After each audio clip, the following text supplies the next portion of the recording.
Bonjour et bienvenue sur graphiste.com. Alors on en était resté à l'installation et à l'application de notre template de site personnalisé. Et donc on s'était rendu compte, suite à l'affichage de la partie publique du site, qu'absolument rien n'apparaissait. Donc ni menu, ni texte, si ce n'est le texte accueil, aucun module, voilà. Donc je vous avais dit que c'était normal, c'est parce que l'étape suivante consiste maintenant à remplir notre site, c'est-à-dire à en créer le contenu. Et pour ça, on passe par l'administration. Alors en gros, on va lancer le navigateur internet. Et pour vous rendre dans l'administration, je vous rappelle qu'il vous faut taper dans la barre d'adresse localhost, suivi d'un slash du nom de votre dossier de site, à nouveau d'un slash et du terme administrator. Et donc là, on va vous demander de vous identifier avec votre nom d'utilisateur et mot de passe. Toto. Et le mot de passe secret. Alors cette phase remplissage dans l'administration, il faut essayer de respecter un certain ordre au niveau de ce que vous faites.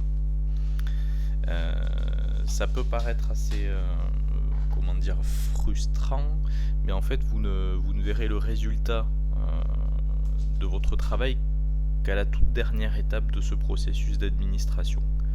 Donc il faut l'admettre, voilà. On n'est pas sur un site statique où on crée la page et son contenu et tout est visible directement. C'est pas du tout la même chose. Donc là, le principe, c'est que le contenu est stocké dans une base de données et donc l'administration permet en gros de remplir en contenu cette base de données. Alors les étapes à respecter, l'ordre à respecter dans cette administration. Premièrement, créer le contenu. Alors le contenu, qu'est-ce que j'entends par contenu? J'entends les pages entre guillemets statiques, les pages de texte, par exemple les mentions légales, les conditions générales de vente ou d'utilisation. Qu'est-ce qu'on pourrait avoir? Peut-être même, je sais pas, une page de présentation de la structure de l'entreprise, si vous faites un site d'entreprise. Donc voilà, ce sont les pages statiques. On appelle ça dans Joomla des articles non catégorisés. Alors, ce sont des articles, des pages qui n'appartiennent à aucune catégorie. À côté de ça, vous allez avoir potentiellement la possibilité de créer un système d'actualité par exemple. Alors auquel cas, des actus, on appelle ça des articles catégorisés. Donc, ce sont des articles qui appartiennent à des catégories d'articles. Exemple de catégorie d'articles. Si vous voulez faire un site d'actualité sur, admettons, le jeu vidéo, vous pourriez avoir en catégorie les jeux de sport, les jeux de course, les RPG, les jeux de combat, etc. Ça pourrait être les catégories d'articles que vous seriez amené à créer. Et au-delà des actualités des pages statiques classiques, vous allez avoir les composants. Alors que sont les composants? Ce sont les fonctionnalités, on va dire, un petit peu avancées que vous souhaitez afficher sur une page. Un exemple tout bête, un formulaire de contact, ce n'est pas juste du texte. C'est un ensemble de champs dans un formulaire qui permettent à l'utilisateur de rentrer en contact avec le webmaster. Donc c'est une fonction un peu spécifique. De la même manière, un forum. Un forum, c'est pas juste une page statique de texte. Il y a tout un tas de processus qui permettent au forum de fonctionner, de l'interaction avec le visiteur. Donc ce serait également un composant. De la vente en ligne, par exemple, de produits, une boutique en ligne, ce serait également géré par un composant. Donc voilà, il faut arriver à dissocier les composants des pages uniquement de texte. Et donc aujourd'hui, je pense qu'on va s'en tenir juste à la mise en place d'articles, qu'ils soient non catégorisés ou catégorisés. Alors, allez, on va partir du principe que je veux créer les pages mentions légales et conditions générales d'utilisation. Donc ce sont des articles non catégorisés, des pages statiques. Donc où est-ce que je vais trouver ça? La possibilité de les créer en utilisant le petit menu qu'on a en partie supérieure de l'administration de Joomla. On était déjà passé par extension pour installer le template. On va se rendre cette fois-ci sur contenu et gestion des articles, de manière à pouvoir créer nos pages dans Joomla. Alors, bien sûr, on me dit aucun résultat correspondant. Je n'ai pas de page de créer pour le moment. Donc je vous propose de créer la première. Et pour cela, on remarque le bouton nouveau, le bouton vert en haut à gauche, sur lequel nous allons cliquer. Et on attend qu'apparaisse la fiche de création du nouvel article. Alors, certaines choses sont obligatoires à la saisie, d'autres pas. Alors, dès que vous voyez apparaître un astérisque, c'est qu'effectivement la saisie de cet élément est obligatoire. Donc là, en l'occurrence, le titre qu'on va donner à notre article, à notre page, je vais mettre mention légale.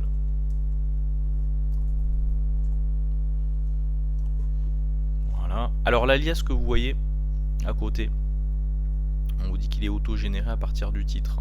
En fait, c'est la version comment dire, système du titre.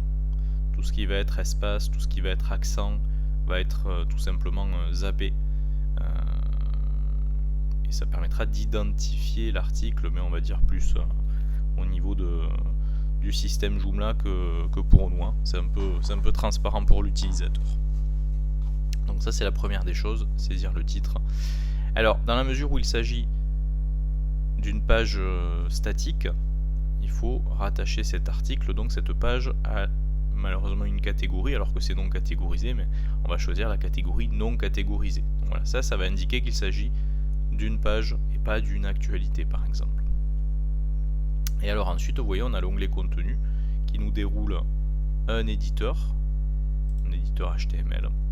Ce qui veut dire que tout ce que vous allez saisir, taper dans cette zone-là, va être converti, restitué au format HTML. Par exemple, qu'est-ce que je vais mettre? En mention légale, on va mettre le responsable éditorial. Toto.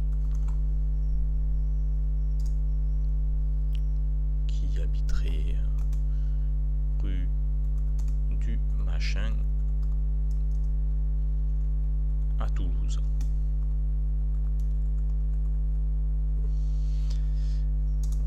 Ensuite, on aurait l'hébergeur. Alors, les mentions légales, voilà, elles sont type, c'est toujours les mêmes infos. OVHS, avec l'adresse de l'hébergeur, son code postal, sa ville, etc. Et bien sûr, il va me manquer le propriétaire du site, qui peut être différent du responsable éditorial. Mais là, ce sera également Toto. Donc tout ce que je tape là, en fait, est restitué, je vous disais, en HTML. Alors en bas de l'éditeur, vous avez un petit bouton basculer l'éditeur qui vous permet de voir ce que donne ce que vous tapez, mais en HTML. On se rend compte qu'effectivement, ce sont des paragraphes qui là sont utilisés à chaque fois qu'on effectue un retour à la ligne. Donc tant mieux quelque part. Je rebascule l'éditeur. Mais si vous voulez par exemple que propriétaire, responsable éditorial, hébergeur soient eux des titres, au sens titre HTML, c'est-à-dire des H1 jusqu'à H6, à ce moment-là, il y a une petite manip à faire qui consiste à sélectionner tout simplement votre ligne, qui est un paragraphe à l'heure actuelle, et localiser en haut de l'éditeur la liste déroulante qui se trouve ici, qui vous permet de basculer d'une balise de paragraphe à potentiellement une balise de titre. Donc si je veux avoir affaire ici à un H2, même un H3 on va dire, je vais aller cliquer sur titre 3. Donc pareil pour responsable éditorial, pareil pour hébergeur. Et si je rebascule l'éditeur, je me rends compte qu'effectivement, ce sont bien des balises H3 qui sont utilisées en lieu et place des paragraphes. Donc ça c'est la première chose. Et en fait tout ce que vous allez manipuler à partir de cet éditeur va générer du HTML. À titre d'exemple, si j'avais une liste d'éléments, il faudrait juste, à la manière de Word, les lister sur des paragraphes différents et ensuite sélectionner cet ensemble de paragraphes à la souris et aller chercher le bouton de liste à puce ou numéroté. Donc, je vous rappelle qu'en HTML c'est du UL pour les listes à puce et OL pour les listes numérotées. Donc, je vais choisir des listes à puce. Effectivement, en basculant l'éditeur, j'ai bien mon UL qui contient ces 3 LI, c'est-à-dire ces 3 éléments de liste. Donc a priori, ça a l'air de générer du code assez propre. Et tant mieux quelque part, puisque je vous rappelle que Joomla c'est un CMS et a priori il est censé vous éviter de mettre la main dans le code. Non. Donc voilà pour la partie très classique. Alors les balises B, U, I, alors en fait c'est strong, parce que ce sont les balises sémantiques qui sont utilisées. C'est du EM pour l'italique et pour le U, je crois que c'est du U, c'est du underline. On va vérifier quand même. Alors donc ouais, c'est du underline, mais alors il l'applique sous forme de style CSS. Ce qui est normal en fait, puisque je vous rappelle que les balises de mise en forme en HTML elles sont obsolètes. La mise en forme est gérée entièrement par du CSS normalement. Alors pensez régulièrement à cliquer sur le bouton enregistrer. Pourquoi régulièrement? Parce qu'il y a un système de timeout sur Joomla qui fait qu'au bout d'un certain temps d'inactivité, vous êtes jeté du système. C'est-à-dire qu'il faudra vous réidentifier et sûrement recréer ce que vous avez fait entre temps, si vous n'avez pas eu le temps de cliquer à temps sur enregistrer. Donc voilà pour la base de l'éditeur. Alors vous avez également accès en bas de l'éditeur à des boutons. Alors on a déjà vu celui qui s'appelle basculer l'éditeur pour voir ce que ça donne au niveau HTML, mais vous avez d'autres choses. Vous avez par exemple la possibilité de faire un lien dans votre page vers une autre page de votre site en cliquant sur le bouton article. Ce qui suppose bien sûr que ces autres pages, ces autres articles aient déjà été créés. Donc là moi je n'ai accès qu'à mon article en cours mention légale. C'est un petit peu stupide de faire un lien vers la page en cours. En tout cas ça permet de créer des liens entre les pages rapidement. Vous avez ensuite bien sûr important le bouton image qui va vous permettre d'intégrer une image, d'insérer une image à votre page. Alors quand vous cliquez sur ce bouton image, ce plugin image, on vous affiche en gros le contenu du dossier image de votre site Joomla. Et on a des images types. Alors là, je me suis déjà amusé avec le koala, mais elle n'est pas présente cette image de base. Donc là vous allez me dire oui mais si l'image que je souhaite insérer se trouve sur mon disque dur, comment est-ce que je peux la mettre dans ce dossier là? Et bien sûr la communauté Joomla a pensé à ça et vous propose en bas de cette fenêtre d'aller sélectionner l'image qui se trouve sur votre ordinateur. Et donc là je vais aller chercher par exemple les chrysanthèmes. Pensez à faire démarrer l'envoi pour uploader cette image, c'est-à-dire la mettre en ligne dans le dossier image de Joomla. Et donc vous voyez qu'elle apparaît. Donc je peux maintenant cliquer dessus, renseigner les quelques infos qui se trouvent là si je le souhaite, notamment la description, alors qui correspond à l'attribut alt de la balise d'image, importante pour le référencement. N'hésitez pas à intégrer là-dedans le mot-clé fort de votre page. C'est sûr que pour la page de mention légale, il n'y a pas forcément grand chose à mettre. Je vais mettre Toto. Et le titre, alors, c'est l'attribut title, c'est-à-dire c'est la petite étiquette qui va apparaître au moment où vous survolez l'image. On pourrait également mettre un titre. Voilà, ce serait chrysanthème, bien sûr. Mais la chrysanthème, en même temps, n'a pas grand-chose à voir avec l'article de mention légale. Alors la légende apparaîtra carrément sous l'image. Donc c'est pas un attribut, c'est quelque chose qui va apparaître en dessous de l'image. Et vous pouvez lui appliquer une classe aussi pour automatiquement la mettre en forme. Et j'ai failli oublier l'alignement de l'image. Vous pourriez dire que l'image est alignée à gauche, centrée ou à droite. Alors, ce qui ne va pas être effectif, c'est-à-dire que si je choisis un alignement, et par exemple à droite, et que j'insère donc avec le bouton insérer cette image dans l'article, oula, ah oui, alors l'image est énorme.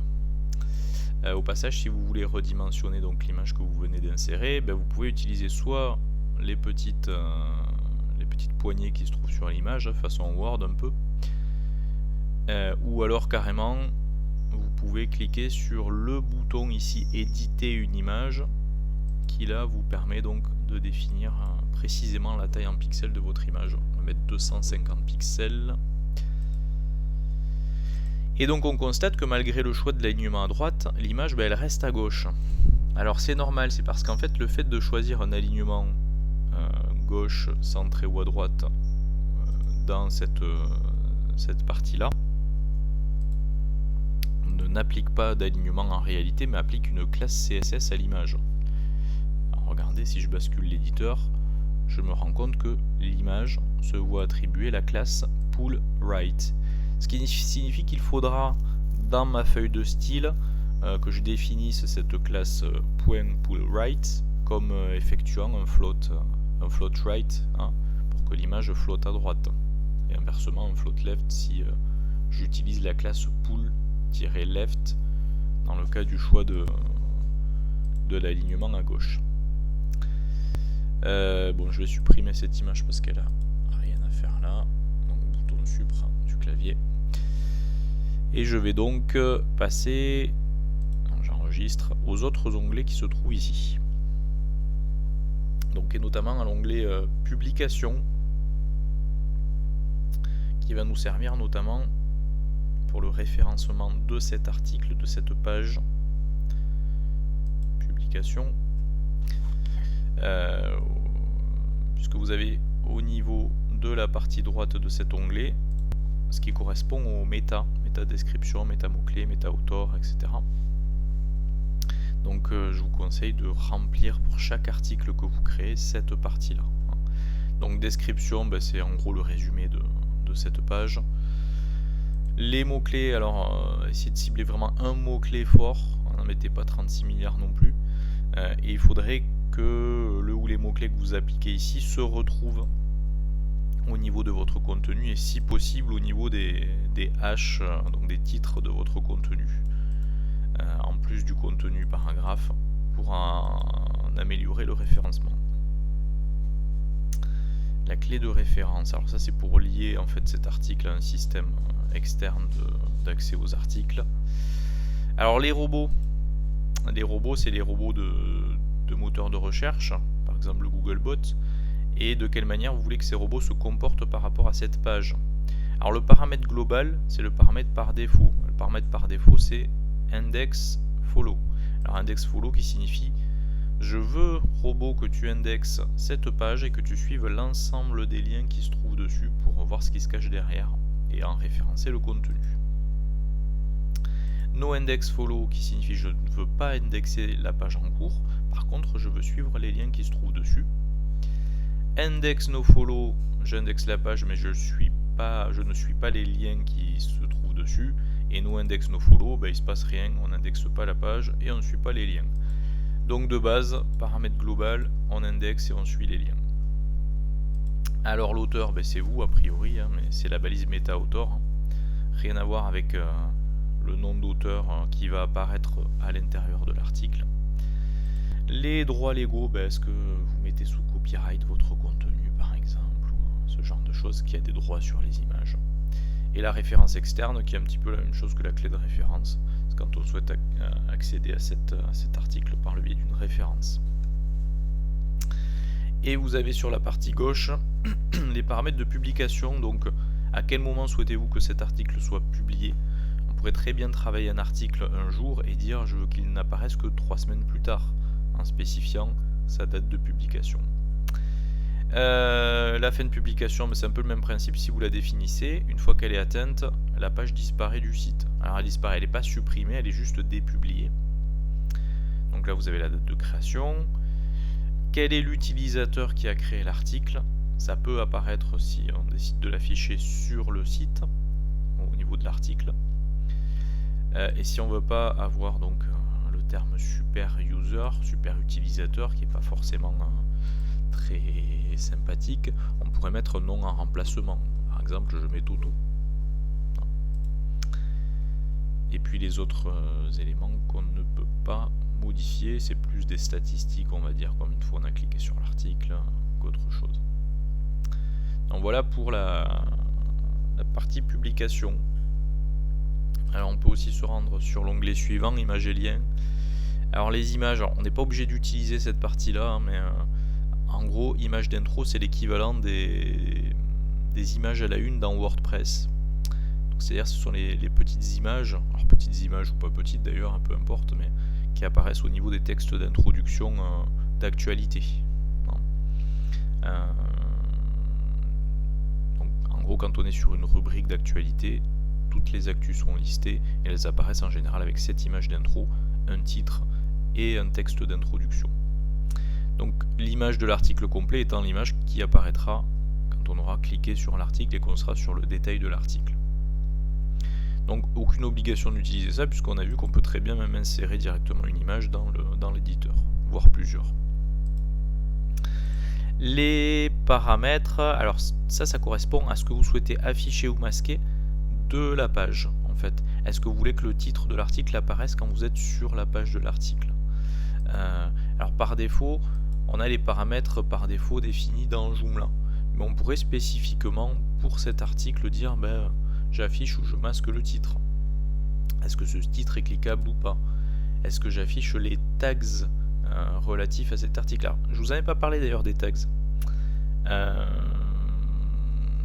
Puisqu'on est à voir ça, je vous le montre. C'est dans le contenu. Ils apparaissent ici, les tags. C'est exactement la même signification que les tags de WordPress. Il s'agit des mots, mots-clés, mais c'est pas tout à fait la même chose que vous rattachez à cette page, à cet article, et ça va pouvoir générer un système de navigation par mot tags, par mots-clés. C'est pas mal utilisé pour les actualités, pour les pages statiques, ça se voit pas forcément. Donc en tout cas, on pourrait décider d'afficher ou pas cette fameuse navigation par tags, par mots. Et voilà, vous avez pas mal de possibilités, ce que vous souhaitez afficher ou masquer de l'article. On a aussi par défaut les icônes qui permettent d'imprimer, d'envoyer par email à un ami l'article, qu'on peut masquer aussi à partir de là, si on ne souhaite pas les afficher. Alors on va zapper le reste. Je pense que ce sera suffisant pour la partie création d'articles. Donc on pense au final à enregistrer et fermer ce qu'on vient de faire. Et logiquement, je vais me retrouver avec la liste d'articles créés dans Joomla. Et donc, je n'ai qu'un article, les mentions légales. Donc rapidement, je vais créer un deuxième article que je vais appeler conditions générales d'utilisation. Je ne vais pas créer le contenu à l'intérieur, parce qu'on va perdre un petit peu de temps sinon. Donc, conditions générales d'utilisation, et je vais mettre en contenu, s'il veut bien, du blabla. Donc c'est un article non catégorisé, c'est une page, je ne lui associe pas de mots-clés, de tags. Alors oui, le statut qui est publié par défaut bien sûr, sinon la page ne peut pas apparaître sur le site. Alors on a aussi quelque chose qui s'appelle le en vedette. Alors le en vedette, ce sont les articles en vedette de Joomla qui peuvent être affichés tous ensemble sur une page au moment de la gestion des liens. Donc je ne vais pas le mettre en article en vedette puisque c'est pas une actualité de toute manière. Alors vous avez aussi les accès, qui a accès à cette page. Donc par défaut il faut que ce soit un accès public. les autres statuts nécessitant que l'utilisateur soit enregistré pour pouvoir accéder à la page, ce qui peut être intéressant dans certains cas de figure, mais pas pour ce genre de page là. Et quelle est la langue? Alors si vous souhaitez gérer un site multilangue, il faudrait spécifier s'il s'agit de la version française ou anglaise ou autre en fonction des langues que vous avez installées. Donc là je vais dire c'est pour toutes les langues puisque je traduis pas le site internet en cours. Et quelle est la version de l'article? La révision, bon, je ne vais pas le mettre non plus, il n'y aura pas de révision. Et j'enregistre et je ferme. Donc du coup, je me trouve maintenant avec deux articles non catégorisés, les conditions générales d'utilisation et les mentions légales. Donc on va s'arrêter là pour ce tutoriel, et la prochaine fois on ira créer donc une structure de catégorie d'articles, catégorie d'actualité, et peut-être on ira remplir avec quelques actus types. Voilà, merci et à la prochaine.